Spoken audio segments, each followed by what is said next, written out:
നമസ്കാരം. എല്ലാ U K മലയാളികൾക്കും ഗുഡ് മോർണിംഗ് യു കെയുടെ മോർണിംഗ് ന്യൂസിലേക്ക് സ്വാഗതം.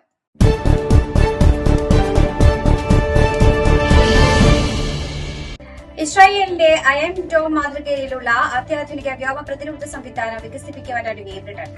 റഷ്യയിൽ നിന്നുള്ള മിസൈൽ ഡ്രോൺ ആക്രമണ ഭീഷണികൾ വർദ്ധിച്ചുവരുന്ന പശ്ചാത്തലത്തിലാണ് തീരുമാനം.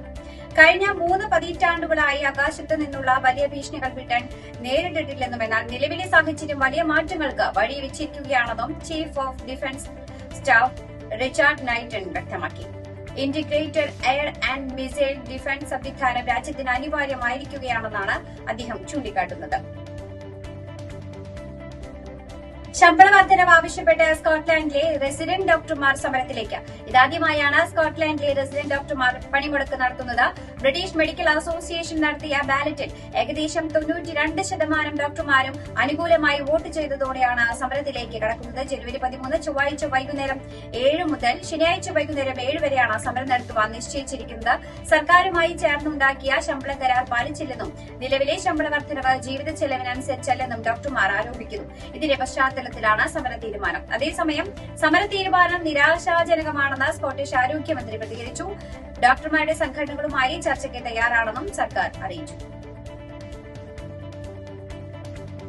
വെസ്റ്റ് മിൻസ്റ്ററിന്റെ പുതിയ ആർച്ച് ബിഷപ്പായ റിച്ചാർഡ് മോത്ത് ആണെന്ന് വത്തിക്കാൻ പ്രഖ്യാപിച്ചു. ഇതോടെ ഇംഗ്ലണ്ടിലെയും വെയിൽസിലെയും കത്തോലിക്ക സഭയുടെ തലവനായി അദ്ദേഹം നിയമിതനായി. 2009 മുതൽ ഈ പദവി വഹിച്ചിരുന്ന 80 വയസ്സുള്ള കർദിനാൾ വിൻസെന്റ് നിക്കോൾസിന്റെ പിൻഗാമിയായാണ് അദ്ദേഹം സ്ഥാനമേൽക്കുന്നത്. കഴിഞ്ഞ 10 വർഷമായി റിച്ചാർഡ് മോത്ത് അർണ്ടലിലെയും ബ്രൈറ്റനിലെയും ബിഷപ്പായിരുന്നു. അതിനുമുമ്പ് അദ്ദേഹം ഫോഴ്സിന്റെ ബിഷപ്പായിരുന്നു. വെസ്റ്റ് മിൻസ്റ്ററിലെ ആർച്ച് ബിഷപ്പ് എന്ന നിലയിൽ ഇംഗ്ലണ്ടിലെയും വെയിൽസിലെയും ബിഷപ്സ് കോൺഫറൻസിന്റെ പ്രസിഡന്റ് ആവുകയും ഏകദേശം 6 ദശലക്ഷം കാത്തോലിക്കരെ നയിക്കുകയും ചെയ്യും. മലയാളികളുടെ യുകെയിലെ സീറോ മലബാർ സഭയും ലാറ്റിൻ സഭയും പുരോഹിതരും ആർച്ച് ബിഷപ്പ് റിച്ചാർഡ് മോത്തിന് കീഴിലാകും ഇംഗ്ലണ്ടിലും വെയിൽസിലും പ്രവർത്തിക്കുക. ഭർത്താവിനെ കൊല്ലുവാൻ പദ്ധതിയിട്ട കുറ്റത്തിന് സ്ത്രീക്കും മുൻ കാമുകനും 19 വർഷം തടവ് ശിക്ഷ വിധിച്ച് സ്വാൻസി ക്രൗൺ കോടതി. സൌത്ത് വെസ്റ്റ് വെയിൽസിൽ ഒരു കാരവാനിൽ വിളിച്ച് ഭർത്താവിനെ കൊലപ്പെടുത്തുവാനുള്ള ഗൂഢാലോചനയിൽ ഭാര്യയ്ക്ക് പങ്കുണ്ടെന്ന് കോടതിയിൽ കണ്ടെത്തുകയായിരുന്നു. 2024 സെപ്റ്റംബർ 20 സംഭവം. ഭർത്താവായ ക്രിസ്റ്റഫർ മീൻസ് കാരവാനിൽ വെച്ച് മുഖംമൂടി ധരിച്ച 2 ആളുകളാൽ ആക്രമിക്കപ്പെട്ടിരുന്നു. ഇരുവരുടെയും കയ്യിൽ നിന്ന് തോക്കുകളും കണ്ടെത്തി. ഗുരുതര പരിക്കുകളോടെയാണ് മിൽസ് രക്ഷപ്പെട്ടത്. ഈ ആക്രമണത്തിലാണ് മിൽസിന്റെ ഭാര്യയായ എത്തൽ മിൽസിന് പങ്കുണ്ടെന്ന് കോടതി കണ്ടെത്തിയത്. ആക്രമണത്തിൽ പങ്കുണ്ടായിരുന്ന മറ്റൊരാളെ കൊലപാതക ഗൂഢാലോചനയിൽ നിന്ന് കുറ്റവിമുക്തനാക്കിയിട്ടുണ്ട്. എന്നിരുന്നാലും മിസ്റ്റർ മിൽസിനെ ആക്രമിക്കുവാൻ ഉപയോഗിച്ച തോക്ക് കൈവശം വെച്ചതിന് ഇയാൾക്ക് 1 വർഷത്തെ ജയിൽ ശിക്ഷ ലഭിക്കും. ദക്ഷിണാഫ്രിക്കയ്ക്കെതിരായ T20 പരമ്പര സ്വന്തമാക്കി ഇന്ത്യ. പരമ്പരയിലെ 5ാമത്തേതും അവസാനത്തേതുമായ മത്സരത്തിൽ വിജയം സ്വന്തമാക്കിയതോടെയാണ് ഇന്ത്യ പരമ്പര സ്വന്തമാക്കിയത്. അഹമ്മദാബാദിൽ നടന്ന നിർണായക പോരാട്ടത്തിൽ 30 റൺസിനാണ് സൂര്യകുമാർ യാദവും സംഘവും ദക്ഷിണാഫ്രിക്കയെ തോൽപ്പിച്ചത്. ഇതോടെ 5 മത്സരങ്ങൾ അടങ്ങിയ പരമ്പര 3-1 ഇന്ത്യ സ്വന്തമാക്കി. ഇന്ത്യ ഉയർത്തിയ 232 റൺസ് വിജയലക്ഷ്യത്തിലേക്ക് ബാറ്റ് ചെയ്ത ദക്ഷിണാഫ്രിക്കയ്ക്ക് നിശ്ചിത ഓവറിൽ 8 വിക്കറ്റ് നഷ്ടത്തിൽ 201 റൺസ് എടുക്കുവാനേ സാധിച്ചുള്ളൂ. ഇന്ത്യയ്ക്ക് വേണ്ടി വരുൺ ചക്രവർത്തി 4ഉം ജസ്പ്രീത് ബുംറ 2 വീത വിക്കറ്റുകൾ സ്വന്തമാക്കി. ബാറ്റുകൊണ്ട് തിളങ്ങിയ സ്റ്റാർ ഓൾറൌണ്ടർ ഹാർദിക് പാണ്ഡ്യ നിർണായക വിക്കറ്റുകൾ വീഴ്ത്തി. ബൌളിംഗിലും മികവുറ്റ പ്രകടനം പുറത്തെടുത്തു. ആഷസ് പരമ്പരയിലെ 3ാം ടെസ്റ്റിന്റെ 4ാം ദിവസത്തിൽ ഇംഗ്ലണ്ടിന്റെ 2ാം ഇന്നിംഗ്സ് ആരംഭിച്ചു. 4 വിക്കറ്റ് നഷ്ടത്തിൽ 271 റൺസ് എന്ന നിലയിൽ 4ാം ദിനം ബാറ്റിംഗ് പുനരാരംഭിച്ച ഓസ്ട്രേലിയയുടെ സ്കോർ 349 അവസാനിച്ചു. മറുപടി ബാറ്റിംഗിലിറങ്ങിയ ഇംഗ്ലണ്ട് ഒടുവിൽ വിവരം ലഭിക്കുമ്പോൾ 3 വിക്കറ്റ് നഷ്ടത്തിൽ 118 റൺസ് എന്ന നിലയിലാണ്. ക്രൌഡ്ലി, ബ്രൂക്ക് എന്നിവരാണ് ക്രീസിലുള്ളത്. 317 റൺസാണ് ഇനി ഇംഗ്ലണ്ടിനെ ജയിക്കുവാനായി വേണ്ടത്. ബ്രിട്ടനിലെ ലെസ്റ്റർഷയറിൽ നിന്ന് കാണാതായ ഇന്ത്യൻ വംശജനായ റോബോട്ടിക്സ് വിദ്യാർത്ഥി ആര്യൻ ശർമ്മയെ മരിച്ച നിലയിൽ കണ്ടെത്തി.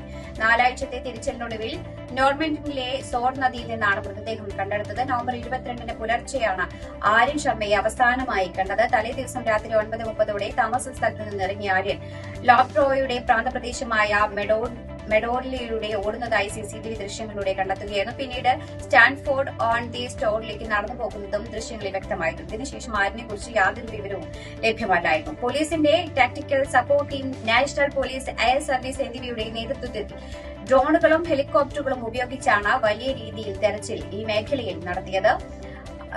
ആര്യന്റെ മൃതദേഹം ഔദ്യോഗികമായി തിരിച്ചറിഞ്ഞിട്ടില്ലെങ്കിലും ആരിന്റേതാണ് എന്ന് പോലീസ് കുടുംബത്തെ അറിയിച്ചിട്ടുണ്ട്. നോർത്തേൺ അയർലൻഡിൽ മലയാളി യുവാവിനെ വീടിനുള്ളിൽ മരിച്ച നിലയിൽ കണ്ടെത്തി. കോട്ടയം ചങ്ങനാശ്ശേരി സ്വദേശിയായ അഗസ്റ്റിൻ ചാക്കോയാണ് മരിച്ച നിലയിൽ കണ്ടെത്തിയത്. 29 വയസ്സായിരുന്നു. കെയർ ഹോം ജീവനക്കാരനാണ് അഗസ്റ്റിൻ ചാക്കോ. മൃതദേഹം പോസ്റ്റ്മോർട്ടത്തിനായി ബെൽഫാസ്റ്റിലേക്ക് മാറ്റിയിട്ടുണ്ട്. മരണം സംബന്ധിച്ച പോലീസ് അന്വേഷണം പുരോഗമിക്കുകയാണ്. നടനും തിരക്കഥാകൃത്തും സംവിധായകനുമായ ശ്രീനിവാസൻ അന്തരിച്ചു. കഴിഞ്ഞ കുറച്ചു കാലങ്ങളായി ആരോഗ്യ പ്രശ്നങ്ങളെ തുടർന്ന് ചികിത്സയിലായിരുന്നു. തൃപ്പൂണിത്തുറ താലൂക്ക് ആശുപത്രിയിലായിരുന്നു അന്ത്യം. 69 വയസ്സായിരുന്നു.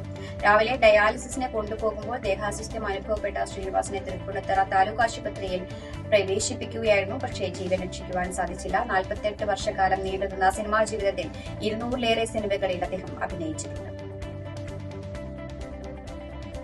ശബരിമല സ്വർണ്ണക്കടത്ത് കേസിൽ കൂടുതൽ വിവരങ്ങൾ പുറത്ത്. സ്മാർട്ട് ക്രിയേഷൻസ് വേർതിരിച്ച് 1 കിലോയ്ക്കടുത്ത് സ്വർണം. 14 പാളികളിൽ നിന്ന് 577 ഗ്രാം സ്വർണം വേർതിരിച്ചു. സൈഡ് പാളികളിൽ നിന്ന് വേർതിരിച്ചത് 409 ഗ്രാം സ്വർണം. വേർതിരിച്ച സ്വർണം ഏറ്റുവാങ്ങിയത് കൽപേഷ് ആണെന്നാണ് കണ്ടെത്തൽ. ഗോവർദ്ധനെ ഏൽപ്പിച്ചത് 474 ഗ്രാം സ്വർണം. സ്മാർട്ട് ക്രിയേഷൻസ് പണിക്കൂലിയായി എടുത്തത് 96 ഗ്രാം സ്വർണം. രേഖകളടക്കം SIT പിടിച്ചെടുത്തു. കൂടുതൽ സ്വർണമുണ്ടോ എന്നതിൽ അന്വേഷണം നടത്തും. കൽപേഷിനെയും പ്രതി ചേർക്കുമെന്നാണ് വിവരം. തണുത്തു വിറച്ച് മൂന്നാറിൽ നിന്ന് 0 ഡിഗ്രി സെൽഷ്യസ് ആണ് താപനില. നല്ലതണ്ണി, നടയാർ, തെന്മല, കന്നിമല എന്നിവിടങ്ങളിലാണ് അതിശൈത്യം റിപ്പോർട്ട് ചെയ്തിരിക്കുന്നത്. ഉൾപ്രദേശങ്ങളിൽ -ഡിഗ്രി രേഖപ്പെടുത്തിയെന്നാണ് നാട്ടുകാർ പറയുന്നത്. ദേവികുളത്ത് വാഹനങ്ങൾക്ക് മുകളിൽ ഐസ് തുള്ളികൾ ദൃശ്യമായി. ഇന്ന് പുലർച്ചെ മൂന്നാർ ടൌണിൽ രേഖപ്പെടുത്തിയത് 1.7 ഡിഗ്രി സെൽഷ്യസ് താപനിലയാണ്. ഈ സീസണിലെ ഏറ്റവും കുറഞ്ഞ താപനിലയാണ് മൂന്നാറിൽ റിപ്പോർട്ട് ചെയ്തത്. വായുനിലവാര സൂചികയിൽ ഉയർന്ന അളവും ശ്വാസകോശ രോഗങ്ങളും തമ്മിൽ നേരിട്ട് ബന്ധമില്ലെന്ന് തെളിയിക്കുന്ന രേഖകൾ ലഭ്യമല്ലെന്ന് കേന്ദ്ര സർക്കാർ പാർലമെന്റിൽ. രാജ്യസഭയിൽ രേഖാമൂലമാണ് കേന്ദ്ര സർക്കാർ ഇക്കാര്യം അറിയിച്ചത്.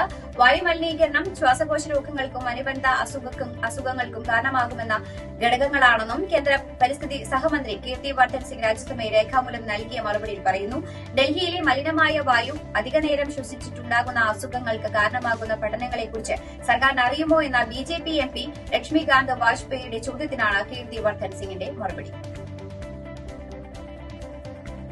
ഇതോടുകൂടി വാർത്താ ബുള്ളറ്റിൻ ഇവിടെ അവസാനിക്കുകയാണ്. എല്ലാ പ്രേക്ഷകർക്കും നല്ലൊരു ദിനം ആശംസിക്കുന്നു. കൂടുതൽ വാർത്തകളുമായി നാളെ കണ്ടുമുട്ടാം. എല്ലാവർക്കും നന്ദി, നമസ്കാരം.